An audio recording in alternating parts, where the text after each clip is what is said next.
Hello दोस्तों, welcome to my YouTube channel. दोस्तों मैं सोनू सर आपके सामने दोबारा हाजिर हूँ एक नए और ज़बरदस्त कंटेंट के साथ में। दोस्तों जैसा कि आपको मालूम है कि एसएससी सीएचएसएल की एग्ज़ाम डेट आ गई है और उसी चीज़ को ध्यान में रखते हुए हमारा ये जो बैच है टारगेट एसएससी सीजीएल 2025 बैच, ये करीब 30 दिन से चल रहा है। लास्ट 30 डेज से ये बैच कंटिन्यू चल रहा है। आपको पर डे एक वीडियो दिया जा रहा है। हम जो आज जो चर्चा करने वाले हैं वो प्रीवियस ईयर की चर्चा करेंगे पेपर की, और जिसमें डेट होने वाली है 10072024 डेट है। शिफ्ट नंबर 3 रहने वाला है। सेट नंबर 31 है। कितना नंबर सेट है बेटा? सेट नंबर 31 होने वाला है ये। तो करीब आप देख सकते हैं लास्ट 30 डेज से ये क्लास कंटिन्यू चल रही है और रोज़ाना रात को 9 बजे यूट्यूब पर ये क्लास आपको मिल जाती है। हम आपसे लाइव क्लास में मिलते हैं। तो चलिए बिना समय गवाए हम अपने वीडियो को शुरू करते हैं। ये रहा question number 1। I use to eat in the evening when my parents were on night shift. मैं शाम को भोजन खा लिया करता हूँ जब मेरे पेरेंट्स क्या होते हैं, नाइट शिफ्ट में होते हैं। तो देखिए यहाँ पे इनटू भी एक प्रपोजिशन है और इन भी एक प्रपोजिशन है, तो गड़बड़ हो रही है। तो ईट इनटू नहीं होना चाहिए। यहाँ पे जो इनटू दिया गया है ये अननेसेसरी दिया गया है, इसको सिर्फ हटा देंगे। ऑप्शन नंबर 1 कौन से चैप्टर का है बेटा? ये प्रेपोजिशन चैप्टर का है, तो अच्छे से तैयार करिएगा। क्वेश्चन नंबर 2 पर आइए। Select the option with the correct use of future tense. आपको ऐसा ऑप्शन सिलेक्ट करना है जो फ्यूचर टेंस को प्रॉपरली बताता हो। तो देखिए यहाँ पर अगर मैं लास्ट वाले से देखूं, इफ आ रहा है, इफ यू वर्कड। वर्कड तो बेटा पास्ट टेंस हो गया, इसको तो साइड कर दीजिए। इफ यू हैड वर्कड, ये पास्ट परफेक्ट टेंस हो गया, इसको भी साइड कर दीजिए। इफ यू हैव वर्क, ये प्रेजेंट टेंस हो गया, ठीक है। और यहाँ पर फ्यूचर टेंस मिल रहा है, लेकिन ये कौन सा वाला है? ये हमारे पास में प्रेजेंट परफेक्ट टेंस वाला, ये नहीं होना चाहिए। आप लोगों ने कंडीशनल सेंटेंस का फॉर्मूला पढ़ा होगा। कंडीशनल सेंटेंस में इफ आता है, सब्जेक्ट आता है, फर्स्ट फॉर्म आती है ऑब्जेक्ट कॉमा, फिर सब्जेक्ट विल और शैल प्लस वर्ब की फर्स्ट फॉर्म प्लस ऑब्जेक्ट, ये होता है। तो इधर पर आप एक चीज़ देखने को मिल रही है कि ये जो फ्यूचर टेंस मिल रहा है, विल शैल के साथ में फर्स्ट फॉर्म मिल रही है, तो ये क्या मिल रहा है हमको? फ्यूचर टेंस मिल रहा है। तो आपको देखना है इफ आ रहा है, यहाँ पे सब्जेक्ट आ रहा है, फर्स्ट फॉर्म आ रही है, that is okay. Hard work in the same manner, okay.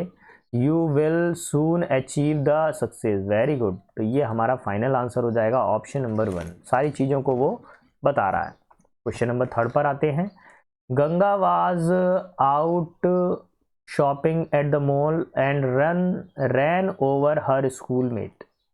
देखिए सबसे पहली बात, कई लोग गंगा को नदी समझ रहे होंगे। यहाँ पे गंगा रिवर नहीं है, नदी नहीं है, तो आप द गंगा लगा रहे हो। नहीं, ये गंगा एक पर्सन का नाम है। गंगा शॉपिंग मॉल में शॉपिंग के लिए गई हुई थी वो। तब वहाँ पर उसको एक अपना स्कूल के सहेली मिली। तो देखिए यहाँ पर ये कौन सा टेंस है? वाज आ रहा है, यानी पास्ट टेंस आ रहा है।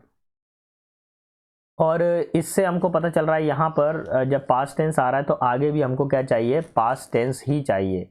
ये पास्ट टेंस की सेकंड फॉर्मेशन को बता रहा है और ये बता रहा है पैसिव वॉइस के सेंस को बता रहा है। तो वाज वर्ग के साथ में थर्ड फॉर्म आती है, ये पैसिव वॉइस को बता रहा है। Ganga was out for shopping के लिए गई हुई थी, ठीक है।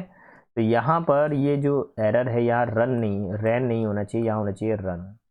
सर आपने रन कर दिया, ये तो गड़बड़ हो गई ना।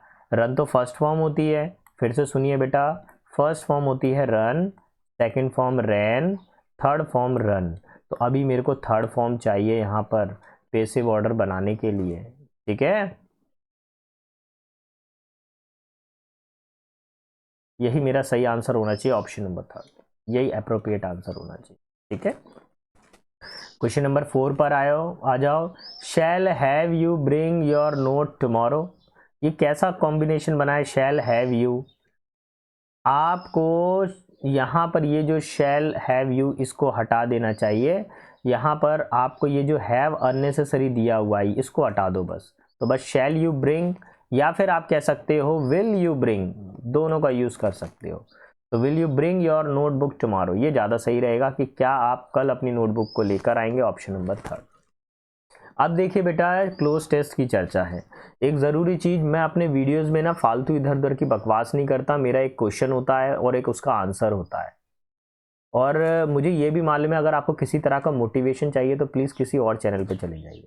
मेरे चैनल पे केवल आपको स्टडी मिलेगी, क्वेश्चन होगा, क्वेश्चन का आंसर होगा। देखिए मुझे एसएससी डिपार्टमेंट में बहुत तरीके से हाथ लगे हैं। मैं तकरीबन 7 to 8 टाइम एसएससी के डिफरेंट एग्ज़ाम को मैंने क्वालिफाई किया, लेकिन मैं कहीं मेरिट में रह गया, कहीं डॉक्यूमेंट वेरिफिकेशन में रह गया। तो मैं अपने जो मैंने सीखा उससे मैंने एक ही चीज़ सीखी कि एग्ज़ाम में कोई साथ नहीं आता, सिर्फ एक ही चीज़ साथ आती है, आपकी पढ़ी हुई नॉलेज। आपने टाइम कैसे स्पेंड किया, तो प्रॉपरली अच्छे से पढ़ें।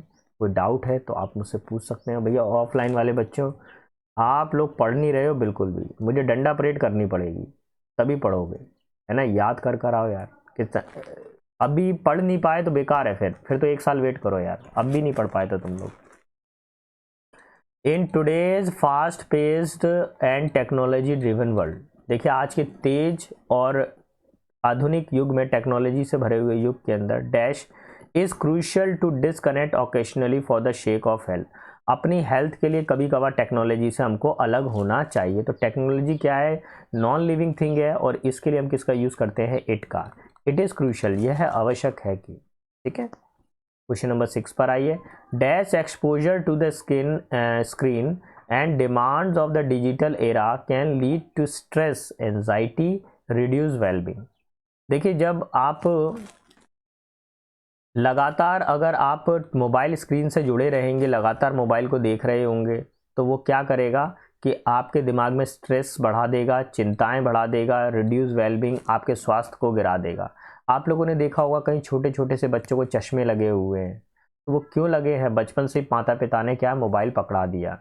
अब जैसे ही मोबाइल स्क्रीन पे उसकी आइज़ गई तो वैसे भी, ठीक है। तो यहाँ पे वर्ड आ रहा है स्पॉरेडिक। स्पॉरेडिक का मतलब होता है छुटपुट घटना, तो ये नहीं हो सकता।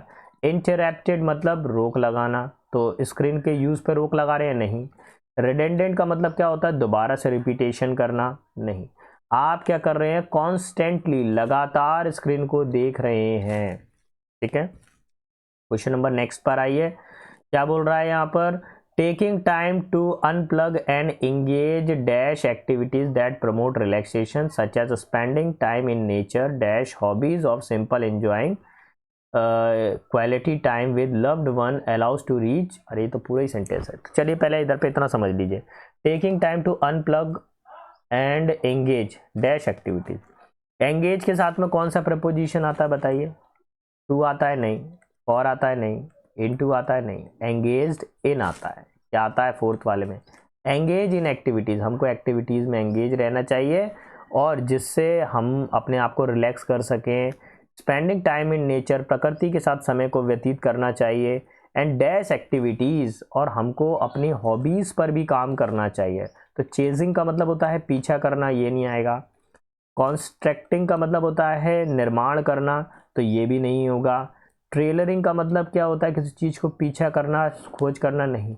परसुइंग हॉबीज़, जो हमारा मन करता है वो खेलना चाहिए। क्रिकेट का मन है क्रिकेट खेलो, बास्केटबॉल खेलना है बास्केटबॉल खेलो।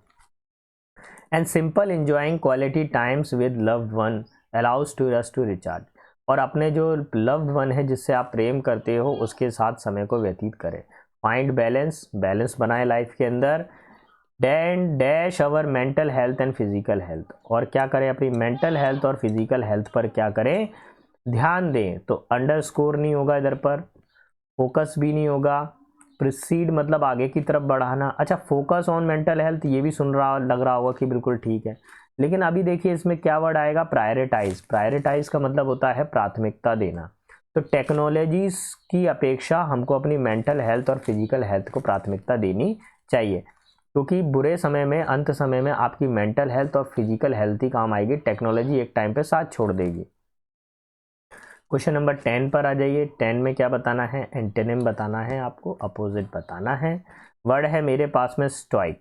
अब स्टोइक का मतलब क्या होता है, ऐसा व्यक्ति जो अपने जीवन में मतलब सब चीज़ों का त्याग कर दिया उसने। स्टोइक वैरागी हो गया है। कैसा हो गया है, वैरागी, सब चीज़ों का उसने त्याग कर दिया है। अब यहाँ पे सारे के सारे वर्ड देखिए। कोऑपरेटिव का मतलब होता है सपोर्ट करने वाला, सपोर्टिव या सहयोगी। टॉलरेंट का मतलब होता है बर्दाश्त करना, किसी को बियर करना। एपैथेटिक का मतलब होता है उदासीन, कोई क्या हो, होपलेस हो गया हो, होपलेस, इनडिफरेंट।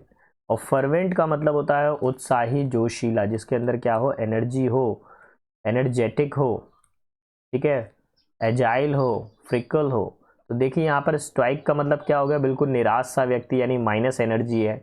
और फर्वेंट का मतलब जिसमें पॉजिटिव एनर्जी है, बहुत ज़्यादा एनर्जेटिक है। तो ऑप्शन नंबर 4 लगेगा आंसर। क्लियर। अब मैं आगे की तरफ बढ़ता हूँ क्वेश्चन नंबर 11 पर। 11 में अगर आप देखेंगे तो आपसे एंटोनिम पूछा गया है, अपोजिट आपको बताना है। काम का मतलब क्या होता है, शांत यानी कि पीस। ठीक है। अच्छा, इम्प्रेस्ड का मतलब क्या होता है, किसी को आप इम्प्रेस कर लेते हैं अपनी बातों से तो वो इम्प्रेस्ड हो जाता है। अपसेट का मतलब क्या होता है, सैड, निराश। अर्बन का मतलब क्या होता है, शहरी क्षेत्र यानी सिटी हो जाए। क्वाइट का मतलब क्या होता है, जो बिल्कुल शांत हो, पीसफुल हो। ठीक है, एंटोनिम बताना है। तो एक व्यक्ति क्या है, काफ़ी ज़्यादा शांत है ना, और दूसरा व्यक्ति कैसा है,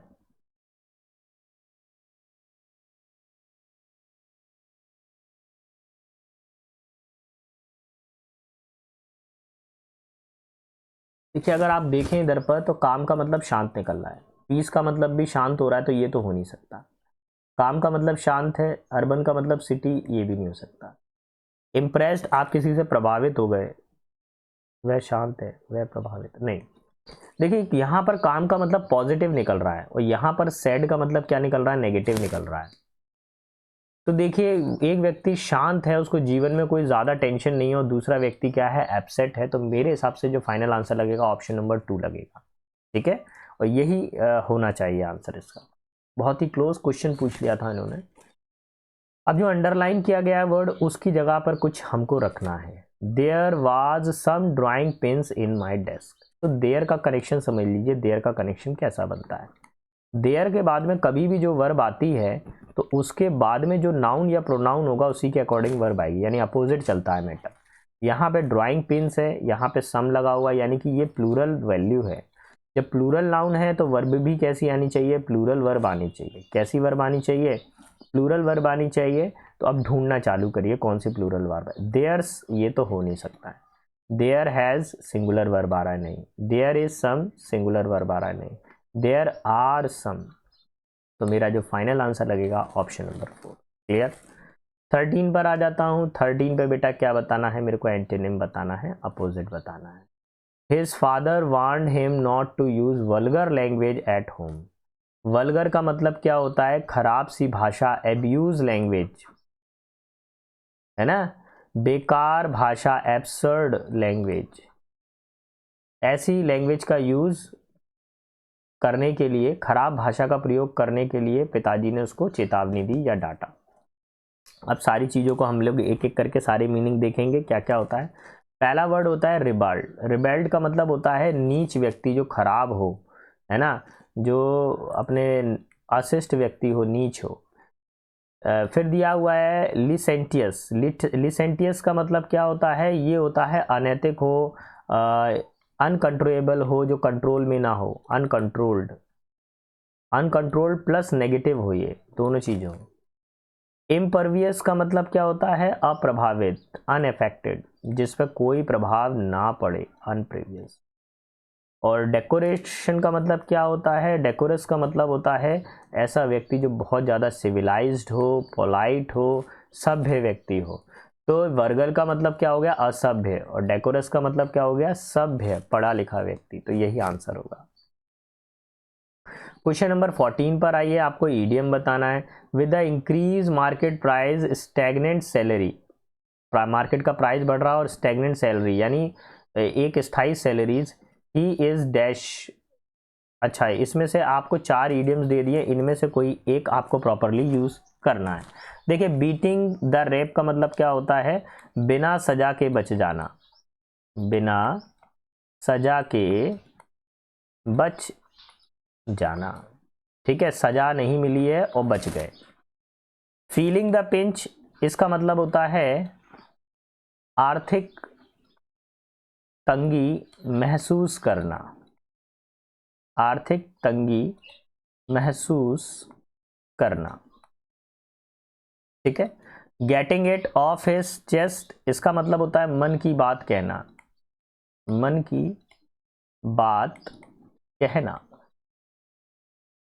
टेकिंग अ ब्रेक, इसका मतलब होता है ब्रेक लेना, यानी एक छोटी सी छुट्टी लेना। आप लगातार काम कर रहे हैं, लगातार पढ़ाई कर रहे हैं, लाइब्रेरी में आप स्टडी कर रहे हैं, 1 घंटा पढ़ने के बाद में आपको एक 15 मिनट का ब्रेक, है ना, एक पेपर सेट लगाया, उसका एनालिसिस करें, फिर देन एक 15 मिनट का ब्रेक लें आप, तो वो टेकिंग अ ब्रेक कहलाता है हमारे पास।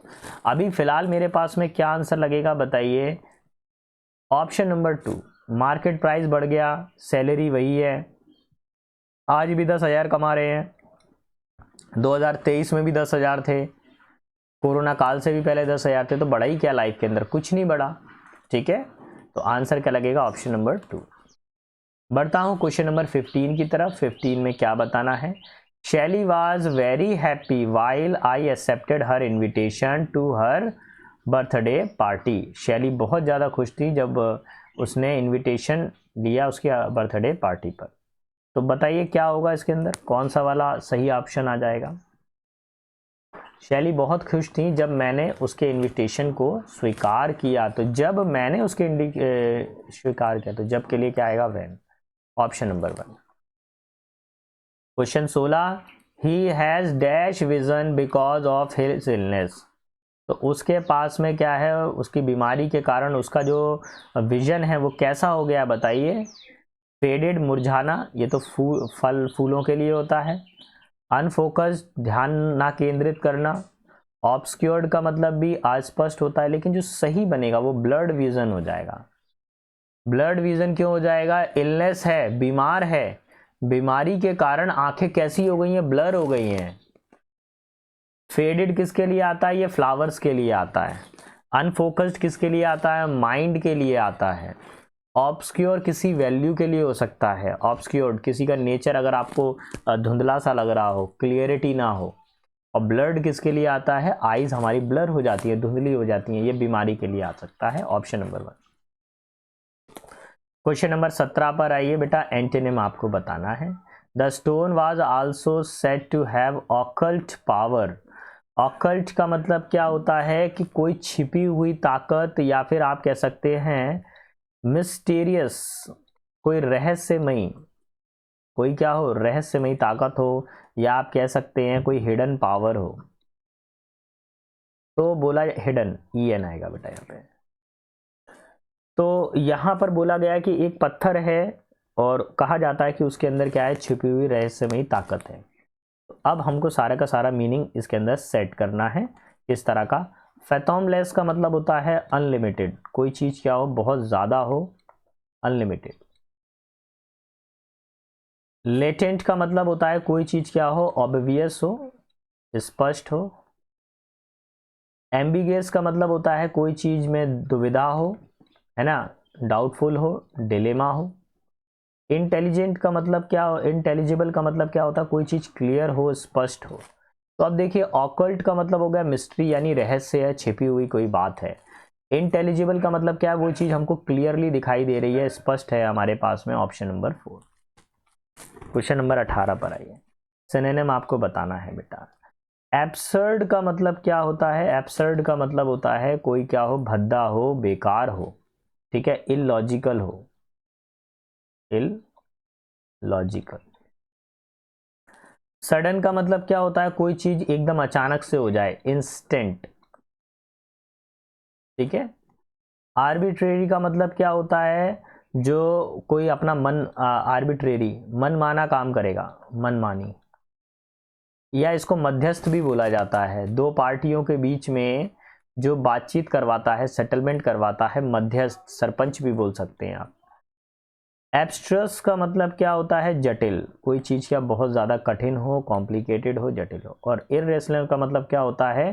कि जो इलॉजिकल हो, अतार्किक हो। तो यही आंसर है जिसमें तर्क ना हो, ऑप्शन नंबर 4।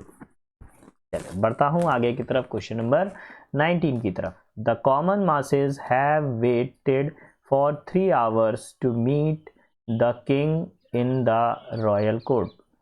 जो आम आदमी थे, आम जनता थे, वो रॉयल कोर्ट के अंदर राजा से मिलने के लिए 3 घंटे से इंतज़ार कर रहे थे।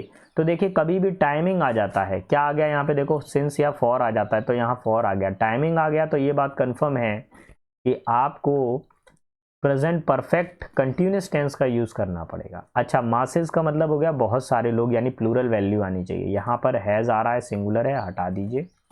हैव प्लूरल है, यही आंसर होगा ऑप्शन नंबर 2। 20 पर आता हूँ। 20 में क्या दिया गया है? She is under the allusion that she will get the job. अब यहाँ पर जो एल्यूजन का मतलब क्या होता है? किसी को साइन करना, किसी को संकेत करना, ठीक है। अनरियलिटी का मतलब होता है जो रियल ना हो, असत्य हो, है ना। विजन का मतलब होता है किसी का दृष्टिकोण, साइट। हैलुसिनेशन का मतलब होता है भ्रम की स्थिति होना, और इल्यूशन का मतलब होता है भ्रम। तो सही वर्ड क्या होगा? वो उस भ्रम में है कि उसको जॉब मिल जाएगी, तो इल्यूजन ज़्यादा सही रहेगा, ठीक है। हैलुसिनेशन का भी मतलब भ्रम होता है, लेकिन हैलुसिनेशन में क्या होता है कि बीमारी जैसी स्थिति होती है, लेकिन इल्यूशन में विचारों का भ्रम होता है। Option number 1। नेक्स्ट अगले पॉइंट पर आते हैं। अगला वर्ड क्या दे रहा है हमारे पास में? I don't like dirty car, मुझे गंदी कार पसंद नहीं है। So you should keep it dash, तो इसलिए आपको उसको सही रखना चाहिए। गंदी कार पसंद नहीं है तो कार को कैसा रखना चाहिए? हमको साफ रखना चाहिए। सिमिलर का मतलब होता है सेम सेम, ये नहीं होगा। शैबी का मतलब होता है कोई चीज़ बिल्कुल जर्जर हो जाए, खराब हो जाए, ठीक है। स्पॉटलेस का मतलब होता है दाग रहित, जिसमें कोई दाग ना हो, नीट एंड क्लीन। न्यू का मतलब होता है नया। अभी जो लगेगा डर्टी का जो सही अपोजिट बन सकता है वो option number 3, spotless. Question number 22 पर आता हूं। Mister Sen Gupta's complain to higher authority was only a red herring. अब रेड हियरिंग की जगह पर आपको एक सही वर्ड यूज करना पड़ेगा। अब रेड हियरिंग का मतलब क्या होता है? किसी को धोखा देना, वो भी चतुराई से धोखा देना। कैसे धोखा देना? चतुराई से धोखा देना, और उसको पता भी नहीं है कि उसको धोखा दिया जा रहा है, ठीक है। फॉर्चुनेट एविडेंस, यानी भाग्य से कोई एविडेंस मिल जाना नहीं। कैंडिड कन्फेशन, यानी स्पष्ट रूप से अपनी गलती को मान लेना नहीं। डिस्करेजिंग एक्ट, किसी ने कोई साहस का काम किया है फिर भी उसको आप डिस्करेज कर रहे हैं, ये भी नहीं। क्लेवर ब्लफ, ठीक है। और रेड हियरिंग का मतलब होता है क्लेवर ब्लफ, चतुराई से धोखा देना। क्वेश्चन नंबर 23 पर आएंगे। 23 में बेटा होमोफोन्स पूछ लिया गया। होमोफोन्स का मतलब होता है सेम मीनिंग वाले। There was no one dash a few of my friends, तो बोला गया यहाँ पर कोई नहीं है सिर्फ मेरे कुछ मित्रों के अलावा।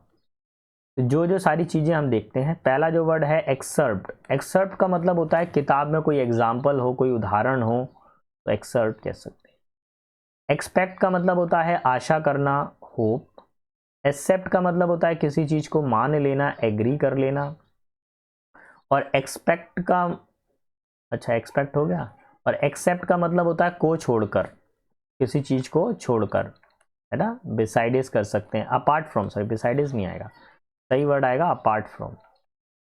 अपार्ट फ्रॉम का मतलब होता है किसी चीज़ को छोड़कर, तो उसने मुझे छोड़कर,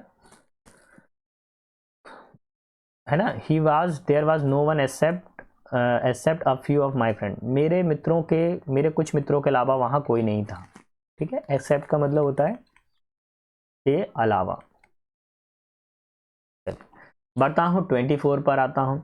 देखिए दोस्तों, मैं आपको बता दूं आज हम लोग सेट नंबर 31 को कंप्लीट कर चुके हैं, हो जाएगा अभी 24 तक हम पहुँच गए। कल मैं आपको 9 बजे आपको सेट नंबर 32 में प्रोवाइड कराऊंगा CHSL का। और जैसे ये CHSL के करीब 36 सेट हैं, ये कंप्लीट हो जाएंगे, ये ऑल शिफ्ट हैं, इसके अंदर सारी शिफ्ट आ गई SSC CHSL की। जब ये कंप्लीट हो जाएगा तो फिर मैं MTS का आपके लिए लेकर आऊँगा, फिर IMTS के सारे पेपर करवाऊँगा मैं, ठीक है। तो जो बच्चों ने CHSL का पेपर दिया दैट इज़ ओके, दे रहे हैं, देने जा रहे हैं, ओके। आप अगर MTS के लिए भी जा रहे हैं तो मैं MTS के लिए भी सेम इसी तरह की ऑल शिफ्ट की सीरीज़ लेकर आऊँगा। अगर आपको ठीक लगे तो आप उसको अटेंड कर सकते हैं। मेरे वीडियोज़ में आपको सिर्फ पढ़ाई मिलेगी, क्योंकि मुझे मालूम है लास्ट मिनट पर एग्ज़ाम में वो जो 1 मिनट गुजरता है, उस 1 मिनट में पता नहीं चलता क्या क्या हो रहा था, ऐसा लगता है पूरी पृथ्वी पलट गई हो, है ना। The choice of buying a hatch was poor, incorrect spelling बतानी है। देखिए चॉइस की स्पेलिंग सही है, वॉच बाइंग की स्पेलिंग सही है, पुअर की स्पेलिंग सही है। इसमें जो गलत स्पेलिंग है वो याच की स्पेलिंग गलत है, ठीक है। ऊपर ये जो ऊपर दी थी स्पेलिंग ये यहाँ पर गलत थी, लेकिन यहाँ पर क्या है करेक्ट है, तो आपको यही आंसर लगाना पड़ेगा, ऑप्शन नंबर 1। क्वेश्चन में गलत दे रखी थी, आंसर में करेक्ट कर दिया था, ठीक है। क्वेश्चन नंबर 25 पर आते हैं। इनकरेक्ट स्पेल्ट दिया हुआ है, उसको ढूंढना है किसकी गलत स्पेलिंग है। कोनाइसर की स्पेलिंग सही है, इसका मतलब होता है एक्सपर्ट, कोई चीज़ एक्सपर्ट हो किसी चीज़ का। सरकम लोकेशन, इसका मतलब इधर उधर की बातचीत करना, ये भी सही है।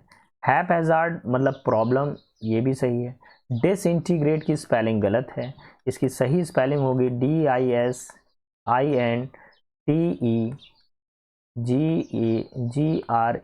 डिसइंटीग्रेट का मतलब होता है अलग अलग कर देना, इस आई की जगह पर ई आ जाएगा, तो ऑप्शन नंबर 3 लगेगा इसका सही आंसर, ठीक है।